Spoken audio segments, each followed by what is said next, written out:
All right, let's jump right in. Dear Dr. Dandridge, our family had to move across country for work, and I feel like I've lost an entire chapter of my life.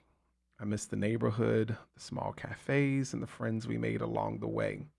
Even the familiar streets and daily routines feel like pieces of me I can't take with me.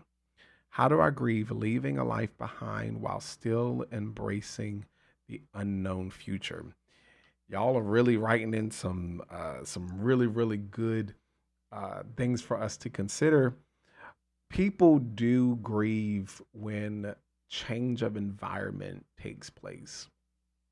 Not just, I mean, you said that you moved across the country. Some people just grieve moving from out of their childhood bedroom into an adult bedroom. I mean, our environments give us a certain level of comfort. Our environments give us a certain level of peace. Our environments give us a certain level of familiarity. And when that changes, a piece of us is lost. A piece of us is taken away. A piece of us has to adjust now to a new norm and a new reality. And that's really what grief pulls out of us, the fact that things are not going to be the same, the fact that things are not going to feel the same. It's almost like you feel as though you're starting over, especially moving across country into a completely different environment. I'm sure you probably feel as though that you are kind of forced into this because of work, because of career, and many people are, especially with our military families.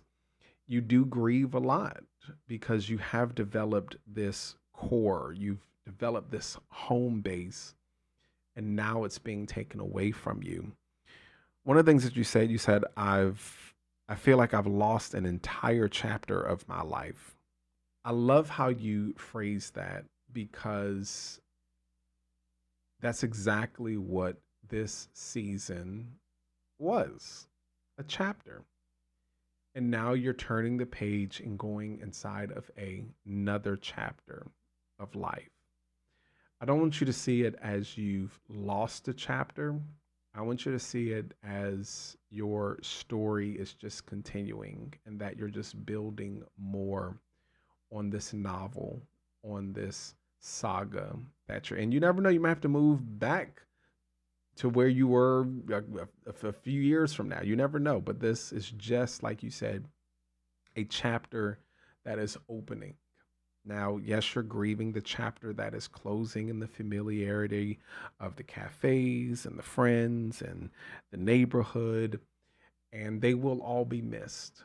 Most definitely. They will all hold a special place inside of your heart. And to be honest, we live inside of a day, we live inside of an age, and I don't know how, I can't speak for how your finances are, how your career is, but be intentional about if the possibility is they are going back and revisiting those neighborhoods that you miss, those cafes that you miss, those friends that you are moving away from.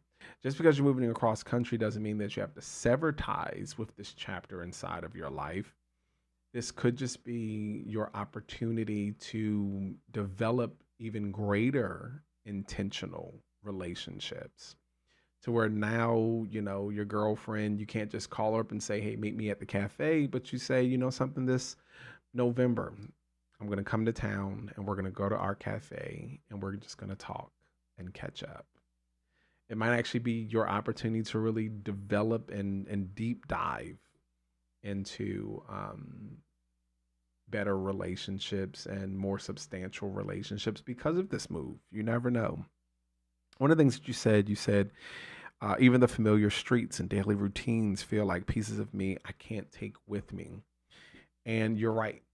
You can't take them with you, but you can redefine what those routines look like. You can redefine what some of those environments look like. And one of the things that I've learned, I haven't moved but two places inside of my life from Baltimore to Georgia, but you would be surprised at how many familiar places you are able to locate that are just like the places that you feel as though you have left behind. It's almost like there's a little Italy and a Chinatown in every major city. Your routines can stay the same and be adapted inside of a different environment.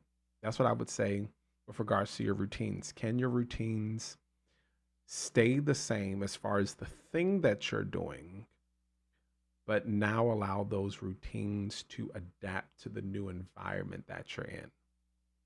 Now, if you had a routine of going surfing every Friday because you lived in Florida, but now you're in Wyoming and there's no water, then of course that routine isn't going to work. But are there routines that you can carry with you?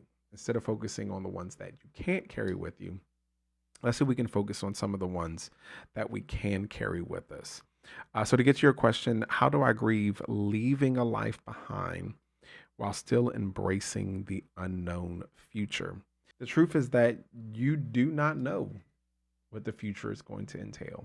You do not know what the future is going to hold. It's not to say that where you're moving, you're going to receive anything quote unquote better than what you're leaving, but it might just be that you're going to receive and hop into things and experiences and friendships and relationships and routines that are specific to this season that you are walking in. Much of our overwhelming grief is letting go of what is comfortable and the fear of embracing something that is uncertain.